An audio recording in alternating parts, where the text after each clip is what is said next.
vraies voix Sud Radio, 17h-20h, Philippe David, Cécile de Ménibus.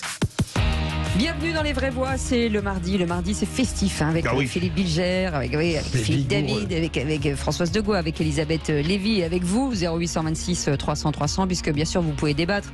Enfin, à mon avis, engagez-vous, hein, parce que ça va être difficile quand même. Le temps est compté, puisqu'ils prennent tous 10 minutes pour parler. Donc voilà. C'est vrai. Allez, tout de suite, le grand débat du jour. Les vraies voix Sud Radio, le grand débat du jour. L'Iran est secoué par des manifestations réprimées dans le sang depuis la mort le 16 septembre de la jeune Mahsa Amini pour une mèche de cheveux trop visible. Des milliers de manifestants descendent chaque nuit dans la rue pour défiler contre le pouvoir. Les actes de défiance contre le pouvoir se multiplient dans le sport iranien, obligeant parfois la télévision d'État à couper la retransmission en direct. Ce corps suspendu en haut d'une grue est celui de Majid Reza Ranavard. L'accusation repose sur une vidéo et sur des aveux obtenus sous la contrainte. Les autorités répriment durement ce qu'elles considèrent désormais comme une insurrection. 3 mois après les premières manifestations, 470 personnes auraient été tuées. À l'enterrement d'un homme tué pendant une manifestation, ses proches chantent. Nous nous battrons, nous mourrons et nous reprendrons l'Iran. Et avec ce footballeur menacé de pendaison en Iran, on vous pose cette question. La FIFA et la communauté internationale doivent-elles réagir fortement? Vous dites oui à 83%, Félix Mathieu. Le footballeur iranien Amir Nasrazadani, âgé de 26 ans, risque la peine de mort pour avoir participé à ces manifestations contre le régime. Le FIFPro, le syndicat international des joueurs professionnels, se dit choqué, écœuré par cette information. Risque d'exécution après avoir fait campagne pour les droits des femmes et les libertés fondamentales dans son pays. Nous sommes solidaires d'Amir, a écrit le syndicat sur son compte Twitter.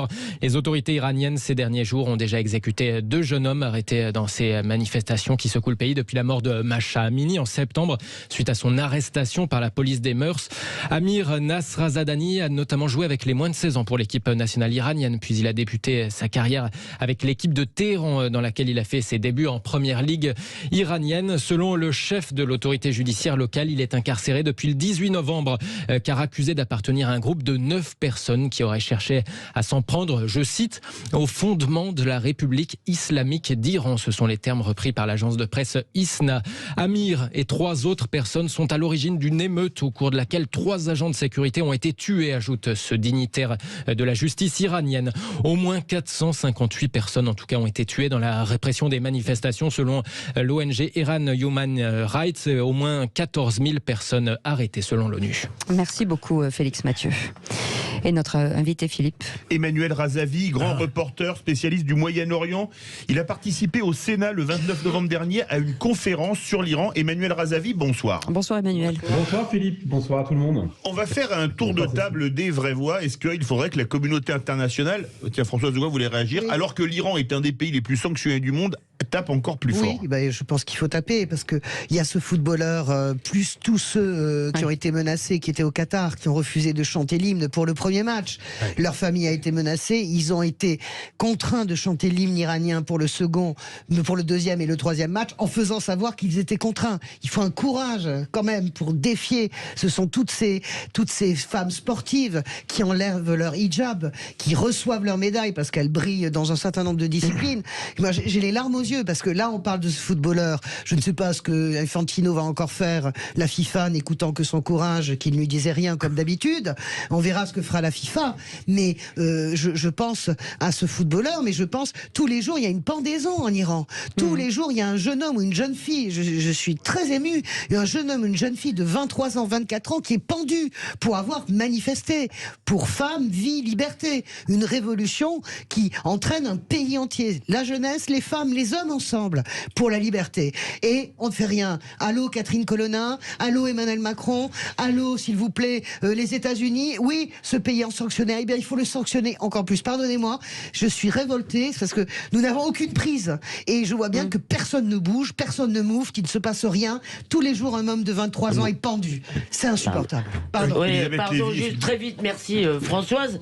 La question que j'ai envie de vous poser, c'est est-ce que vraiment il y a toute la population Par exemple, est-ce qu'il y a les campagnes aujourd'hui? Parce que dans le fond, ces mouvements sont souvent des mouvements urbains. Et est-ce que vous pensez que ça peut aller jusqu'à la chute du régime, ce que nous espérons évidemment? Et la deuxième chose, je partage évidemment l'indignation de Françoise, mais je me demande si vous voulez, les grands gestes ne servent pas surtout à faire plaisir à ceux qui les font. Est-ce qu'ils ont pour vous une utilité? Et c'est pour ça que je demande à monsieur, je n'en sais rien. J'essaye d'être humble sur ce sujet. Est-ce qu'ils ont pour vous une utilité? Philippe Bilger et ensuite Emmanuel Arzani. D'abord, je rejoins Françoise et Elisabeth, évidemment, l'horreur et la férocité au quotidien de la part d'un pouvoir qui n'a pas l'ombre d'un scrupule. C'est la grande difficulté. Alors ça aurait pu nous conduire au pessimisme, mais le hasard fait que depuis quelques semaines, j'ai autour de nous des Iraniens jeunes, filles ou garçons, et qui me disent, pour la première fois, ça bouge. On a vraiment la certitude qu'on va gagner. Oui, il y a un espoir. Et Elisabeth parlait des villes, des campagnes, c'est partout. Il y a une multitude d'événements qu'on ne connaît pas, où il y a des résistances extraordinaires. Et là, on peut espérer. Emmanuel Razavi, bonsoir. Bonsoir. Est-ce qu'il y a un espoir, justement, ce que dit Philippe Bilger? Écoutez, je pense que l'Iran vit une tragédie, l'une des tragédies les plus importantes de son histoire contemporaine.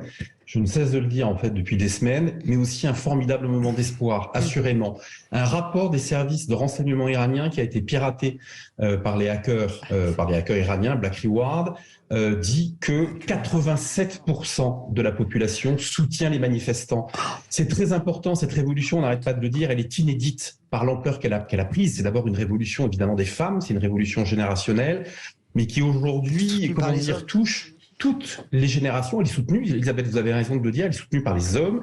Elle touche toutes les générations aujourd'hui et toutes les catégories sociales, à l'exception d'une minorité, c'est-à-dire les rentiers du régime. Mais même au sein de ces rentiers du régime, de toute façon, on s'aperçoit qu'il commence à y avoir des dissensions. Alors, je rebondis sur ce que disait Françoise, parce que je partage, évidemment, je pense qu'on partage tous l'indignation en fait de Françoise. Est-ce qu'on en fait assez? Évidemment non. Après, un petit signe d'espoir. Emmanuel Macron a reçu Massi Alinejad il y a une quinzaine de jours. Donc, c'est un signal. On peut considérer que c'est un signal faible, mais c'est un signal. Dans la foulée, que ce soit l'Assemblée nationale, que ce soit le Sénat, chacun en fait ont condamné de façon assez ferme ce qui se passait en Iran et ont dit qu'ils soutenaient les manifestants. On voit qu'aux États-Unis, en Allemagne, au Canada, la communauté internationale commence. Alors, c'est pas suffisant, Françoise, vous avez raison. Hein, il faut aller encore plus loin. Faut booster, là, faut boucher, parce qu'on sent bien que c'est tout le pays qui est en fusion, là. Il faut y aller. Alors, c'est le pays qui est en fusion, c'est vrai, mais en même temps, en fait, ce sont deux forces qui sont en train de s'affronter. Aucune ne lâchera. Ce qui est sûr, c'est que les manifestants, moi que j'ai au téléphone ou par Internet, quotidiennement, disent qu'ils ne lâcheront pas, ils n'ont rien à perdre. Ils disent qu'ils ne reculeront pas, ils n'ont plus peur de la mort. Ils le disent d'ailleurs, hein, ils disent que la peur a changé de camp. C'est un gimmick qu'on entend quotidiennement quand on discute avec eux.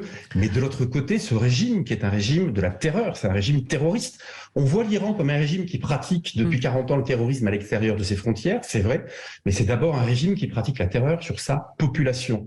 Et si vous voulez, il y a une espèce de fuite sanguinaire en avant qui fait que la répression, les pendaisons, de la mort, vous savez ce qui fait peur aux manifestants, c'est ce qu'ils racontent quand on discute avec eux. Ils disent qu'en fait, ils n'ont pas peur de la mort, ils ont peur de se retrouver dans des prisons. Oui, à Erbil, bien sûr, ils ont peur de ça. À Erbil, la prison du nord de Téhéran, vous savez pourquoi? Parce que hommes ou femmes, ils sont violés. Ils subissent des simulacres, torturés, violés, ils subissent des simulacres d'exécution. Quasiment tous, c'est une horreur. En fait, il n'y a pas de mots pour décrire. Je suis d'origine iranienne, vous le savez. Vous parliez de larmes aux yeux ce matin, je voyais les images de ce jeune garçon pendu qui sont arrivés par vidéo. Ça fout les boules. Bien sûr qu'on a les larmes aux yeux quand on voit ça. Mais l'Iran, les Iraniens sont un grand peuple. On part au 0826 300 300, Elisabeth Lévy, parce que le sujet fait réagir. Richard qui est avec nous de Haute-Garonne. Bonsoir Richard. Oui, bonsoir à vous. Bonsoir. Bienvenue sur Sud Radio à cette question. Est-ce que la communauté internationale doit-elle réagir fortement avec la FIFA ? Pour moi, oui, mais politiquement, pas médiatiquement. Parce qu'aujourd'hui, je pense que pour ce footballeur, c'est un homme public, en fait.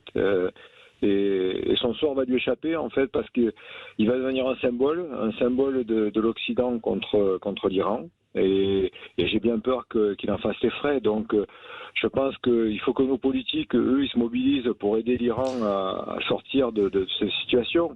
Et il y a toute opposition à l'Iran en pensant qu'on va renverser le régime en se servant des gens qui vont manifester, se faire tuer. Je trouve qu'il y a une forme des fois aussi, je pense, d'inconscience vis-à-vis de ces gens qui risquent leur vie et je pense qu'il faut que ce régime il arrive à se transformer graduellement. Il va y arriver. Non, parce qu'on ne peut plus faire à 80% Écoutez, moi, de la population. C'est impossible. Je ne peux pas laisser dire ce genre de choses. D'abord, je voudrais réagir. Alors, je peux entendre toutes les questions, mais alors là, je rejoins Françoise, effectivement. C'est affligeant d'entendre ce genre de remarques. C'est une révolution du peuple iranien contre un régime terroriste, et ce sont les jeunes Iraniens. Je les ai, moi, en liaison quotidiennement. Philippe le sait, nous communiquons beaucoup, je fais énormément de papiers sur le sujet, je suis énormément ce qui se passe là-bas. Ce sont les jeunes Iraniens qui demandent le soutien de l'Occident. Donc il faut arrêter en fait de faire finalement ce que dit le régime aujourd'hui, de laisser croire que ce seraient des puissances étrangères qui manipulent les manifestants. Ce n'est absolument pas ça. Il faut entendre les cris de désespoir de ces Iraniens, de ces Iraniennes courageuses qui demandent que l'on soit, nous occidentaux, derrière eux. C'est ça la réalité. Philippe Bilger. Mais pour répondre en partie, notre auditeur, d'abord, il peut dire ce qu'il pense, premier point.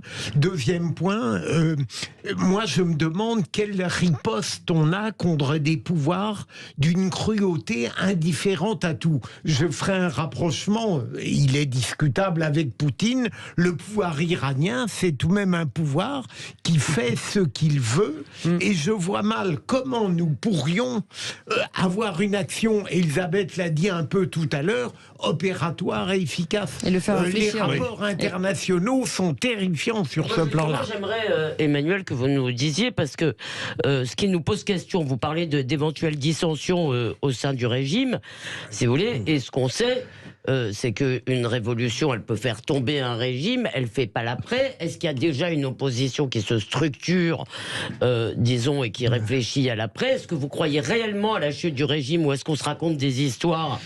Est-ce qu'ils peuvent tenir? Est-ce que l'appareil, dans le fond, dans ce qu'on connaît de nombreuses crises dans l'histoire, comme ça, ces régimes tombent quand leur appareil de sécurité leur échappe? Quand l'armée refuse de tirer, quand les gardiens de ceci, quand les milices refusent de... La réponse d'Emmanuel.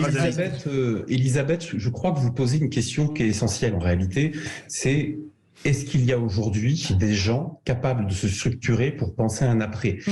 Écoutez, moi, ma spécialité, c'est surtout de suivre les mouvements d'opposition, en fait, iraniens. Donc, je suis en contact avec la plupart d'entre eux, pour ne pas dire tous. Et oui, aujourd'hui, les mouvements d'opposition, tant à l'intérieur qu'à l'extérieur, se structurent, se parlent. Ça ne veut pas dire qu'ils sont forcément à 100% sur la même ligne, mais on voit bien dans les appels, que ce soit des monarchistes, que ce soit en fait des républicains de gauche, que ce soit des gens qui sont plutôt de la tendance de Massi Alinejad, qui sont en train de dire oui, aujourd'hui, seule l'union compte. Moi, ce que j'entends là depuis quelques jours notamment de la part des manifestants, c'est peu importe nos opinions politiques, peu importe d'ailleurs qu'on ait des opinions politiques ou religieuses, c'est l'union de la nation iranienne contre ce régime tyrannique qui compte. Et je pense que peu à peu, c'est en train de se structurer. Ça va trop lentement. Là où vous avez sans doute raison, c'est ce que vous voulez sans doute présupposer dans votre question, Elisabeth, c'est que ça va trop lentement. On aimerait que ça aille plus vite, qu'ils se positionnent davantage, parce que la communauté internationale, je pense, ne peut pas agir de façon aussi dure qu'on le voudrait si, évidemment, les oppositions iraniennes elles-mêmes ne se positionnent pas de façon plus claire. Une réflexion de Philippe Bilger. Juste rapide, dans mes échanges avec une Iranienne très remarquable que j'ai connue et qui est un grand médecin, je lui ai posé la même question, Elisabeth, que la vôtre, et elle m'a répondu, c'est très simple, il suffit de libérer tous les gens qui sont dans les prisons et on a le pouvoir alternatif. Mais c'est-à-dire que Emmanuel, vous savez très bien quelle a été le premier échec en fait de la révolution qui a sorti les Pahlavis. La réalité, c'est que ça a été vraiment, comment dirais-je, pour les communistes qui manifestaient, qui ont fait tomber le régime du Shah avec, comment dirais-je, les orthodoxes. Eh bien, ils ont été victimes du retour de Khomeini. Donc c'est ça aussi la difficulté. C'est on fait une révolution révolution, mais pour mettre quoi à la place? Et moi, ce que je sais, j'ai les mêmes informations que vous, probablement avec d'autres sources, mais la réalité, c'est que les oppositions se structurent pour ne pas en plus retomber dans le travers d'il y a 40 ans, le travers qui a été un drame général. Mais c'est-à-dire que disent, en fait, les communistes pensaient qu'ils avaient gagné, que c'était la révolution de la gauche. Khomeini, premier discours sur la passerelle de l'avion, vous avez gagné la révolution islamique. Et là, c'est la douche froide et l'enfer qui commence.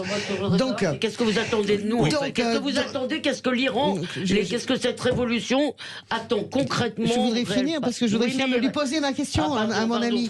Lui dire quel est le rôle. Par exemple, Emmanuel Macron a proposé une conférence sur le mode de conférence de Bagdad à la fin de l'année. A proposé l'idée de faire une conférence avec les pays voisins. Est-ce que vous pensez que ça fait partie des choses contraignantes qui peuvent contraindre le régime? Parce que Téhéran a refusé cette conférence. Je pense que de toute façon, le rôle des pays voisins, si vous voulez, va être extrêmement important. Il n'est pas, en fait, aujourd'hui, à mes yeux, au moment où on se parle, essentiel. Je parle des pays du Golfe, évidemment, des pays, notamment, en fait, évidemment, des pays arabes du Golfe. Voilà, ça me paraît pas être, en fait, ça me paraît pas être l'enjeu essentiel au moment où l'on se parle, mais forcément, c'est une question en géopolitique qui va se poser. En revanche, aujourd'hui, si vous voulez, ce qu'attendent, en fait, les Iraniens, c'est effectivement d'avoir un positionnement extrêmement clair des Occidentaux, notamment de la France, c'est ce qu'ils disent, et des États-Unis. Après, les États-Unis, on ne s'en étonne pas, c'est eux qui font la pluie et le beau temps, de toute façon, dans le Golfe Persique depuis 50 ans, et notamment, en fait, en Iran, et les oppositions iraniennes, notamment celles qui sont en exil, elles sont souvent financées ou soutenues d'une façon ou d'une autre par les États-Unis. Mais si vous voulez, le premier point, Françoise, quand même, qui est important, c'est qu'aujourd'hui, ces oppositions, elles commencent en fait à se structurer. Elles sont structurées, mais elles commencent à se parler et à structurer une forme de dialogue et à dépasser. Parce que c'est important ce que vous avez raconté. Vous avez rappelé une chose, en fait, je pense, qui est dans toutes les têtes et qui fait peur à tout le monde. C'est 79, c'est l'alliance des islamistes. C'est l'horreur, en fait. De l'extrême gauche, évidemment, qui préemptent en fait la révolution et qui prennent le pouvoir. Et aujourd'hui, c'est dans les consciences, c'est dans les cerveaux de tous les gens de ces oppositions qui sont quand même plurielles, qui sont beaucoup plus différentes que ce qu'elles étaient il y a 43 ans, parce qu'on trouve des républicains de droite, de gauche, on trouve des monarchistes, on trouve des gens qui ne sont pas forcément politisés et qui aujourd'hui disent parlons ensemble. On trouve aussi, c'est important, il y a les Kurdes, il y a un représentant de la communauté kurde la semaine dernière qui a dit très publiquement que l'urgence n'était pas, comment dire, le Kurdistan, mais bien l'Iran. Merci beaucoup, Emmanuel Razavi, en tout cas spécialiste du Moyen-Orient. Vous restez avec nous dans quelques instants. Le mot du jour de Philippe David, et ce sera Ferrari. Et puis on reviendra sur le droit de parler de grands remplacements pour ça, c'est l'actu d'Elisabeth Lévy. Et puis vous vouliez revenir aussi, vous, Françoise de Gois, sur l'avenir et l'affaire d'Adrien Quatennens suite à son procès. On revient dans quelques instants. Merci de nous suivre et merci de votre fidélité. C'est Les Vraies Voix jusqu'à 20h.